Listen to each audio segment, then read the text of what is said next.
sakanzi vakanetsana nenyaya idzodzo. Hanzi ivi naMachakaire ndopakabva beef ravo. Machakaire anotreda madrugs, cocaine. Yeah. Muri yeZimbabwe zvina kumira zvakanaka. Ndadzoka zvekare paita nyaya panapa mukuzvinzwira mega. Pane nyaya iri kutenderera irimo, nyaya yatiri kuti talk of the town yakaloka ma streets ese iko zvinezvi. Inova nyaya ya Honorable Tino Machakaire. Vakomana vari kunze vanotengesa zvinodhaka, ndo nyaya iri kutenderera, accusation hombe iri kuvhundutsa panguva dzatiri dzinedzi. But I do not waste much of the time because kune zvakawanda zviri loading, zvakawanda zviri kutaurwa nezvazvo, because ndiri kuona vanhu vakawanda vatanga kudairira nyaya yasimudza ma-eyebrows. Some people are even saying kuti kana chiri chokwadi chekuti mwangu wakutengesa madrugs zvinodhaka zvika ndinokuputitsa, ndinokurova whatever, but ane manyura azviita chete samukoma wako. Asi kana dziri nhema rova basa semazuva ose, ramba uchingogonera nyika, usaregedze pawakabata ipapo, right? Ndo iri kubuda nekuna Zivhu, vanhu vakawanda vari kungoitaurawo nyaya iyoyi because vanhu vanenge vakuvhunduka. You know kuti in Zimbabwe kononziwo uri kushanda uchiita zvinobatika.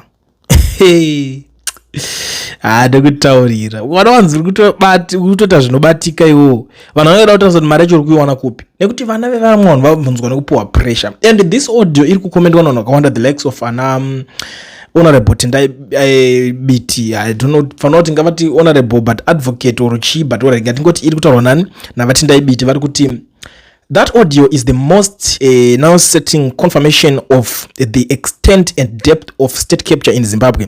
It is a sick expression of the pervasive decay and rot suffocating Zimbabwe. Like the wedding over the weekend, that audio confirms the total demise of ZANU-PF as a liberation entity governed by legacy, values and morality. The audio confirms that the party of Herbert Chitepo, Wilfred Manda, Blessed Geza, Solomon Mutucha and many others has now become a sorry metaphor of ibidolute and noise. An empty symbol now reduced to nihilism, banditry and capture. That audio and that wedding confirm that this is now a genuine banana republic. Avazoramba vachidzika vachienda vachitaura zvakasiyana siyana, but zvinhu zvokuti kakuona kuti muona kuti nyaya yacho inyaya yekuti yakutotorwa serious, haisiri nyaya yekuti vanhu vachiri kuda kuitora simple because vanhu vanokurumidza kutsamwa. Munongoziva kuti vanhu vane hasha nenyaya idzodzo, nyaya dzisingadi kunzwika kunzi iwo watinotengesa zvinodhaka, but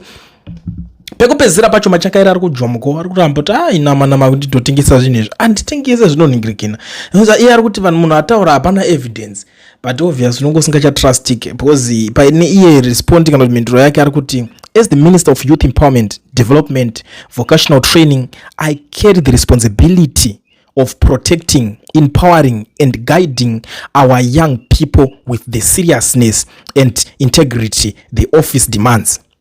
The issue of drugs, substance abuse and drug peddling is deeply painful and disturbing because it continues to destroy lives, dreams and futures of many young people across our communities. As a parent, a leader and a Christian, I will never tolerate criminal behavior or anything that threatens the well-being of our children.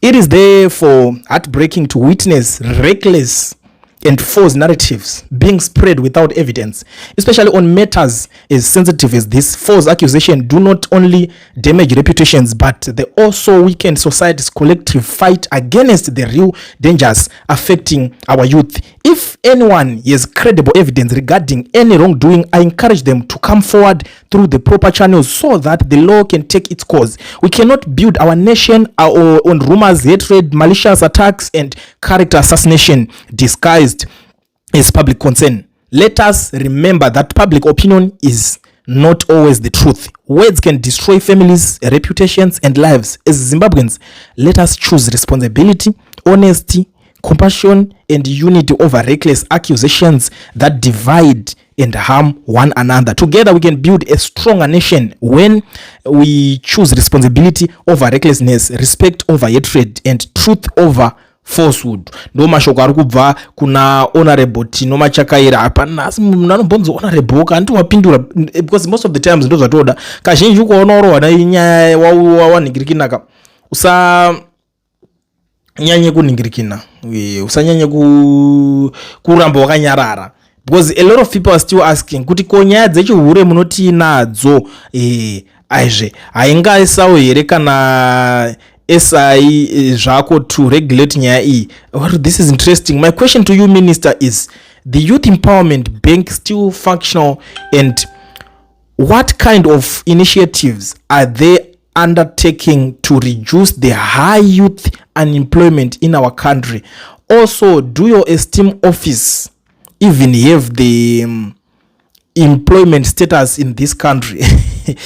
Zvakawanda dzimwe nyaya dzacho dzinozopedzera dzakuningina, but it's okay. It's always important kuti tingonzwa kuti yari kupindura kuti chiyari kuti. Thank you for the question. Yes, the Youth Empowerment Bank remains functional and continues supporting youth empowerment initiatives and projects. Youth empowerment remains a major challenge, which is why government is implementing programs focused on skills development, vocational training, entrepreneurship and youth empowerment across the country. Apedza zvova Machakaire ndo zvinhu zvari kutaura, but nyaya yepo vari kuti inini zvangu kana pane munhu ari kuziva kana kuti ane umpo hwakakwana ngaabudikire nemaproper channels kureva kuti ari kunzi ngaite sei, ngaatoenda kunomangara kumapurisa votorwa kana ari ma-investigations votosvika voita se vodzifambira nyaya dzacho iwo bvuma hake kuita se kubatwa mutemo woita basa rawo pane kuti hanzi kungotaura zvinhu mungori kure. But iyo nyaya imwe hombe iri kunetsa, ndaonawo futi EFS iye anonzani Apostle B Java wacho ari kunzi anga achitaura panyaya yacho iyoyo, fesi yake haina kundifadza, ndangoonawo zvangu but hazvina kundifadza. Unogona kuti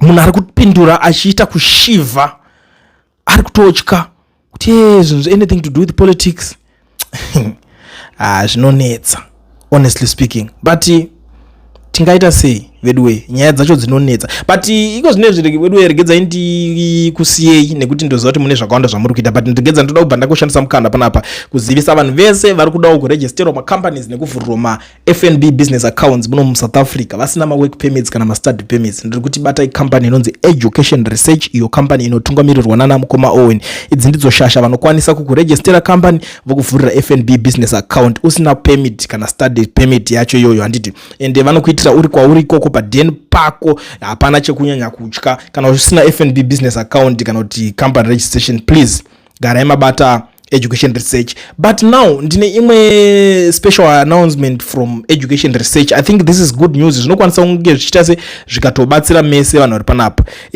Vari kuzivisa vana veZimbabwe vese vari kuti, dear valued customers, I trust you are keeping well and staying warm.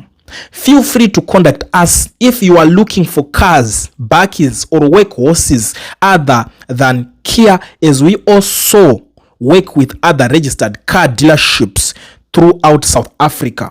We have access to extensive databases of registered car dealerships across the country, and our experienced consultants will help you find a car, bakkie or workhorse that fits your budget.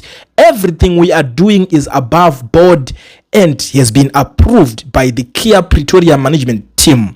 As a result, we have one of their staff members in the group. Please do not hesitate to contact me if you are serious about purchasing your dream car. We are available to take you to one of our branches in Pretoria for a viewing and a test drive of our durable, luxurious, state-of-the-art cars, bakkies and workhorses. We sell new and certified pre-owned motor vehicles that are ideal for transporting your family, for e-hailing, Uber, Bolt and InDrive, and for construction and maintenance work, including transporting workers and equipment. Namba dzavo ndidzodzo hazisina chamboti chachinjeko zvinezvi. Management team yavo munongokwanisa ngobata ipapa panamba dzanokoma Owen as usual munodziziya +2773 302 1868. Ndichadzokorodza zvekare +2773 302 1868, kana kuvabata paemail yavo inoti owenerdc@gmail.com.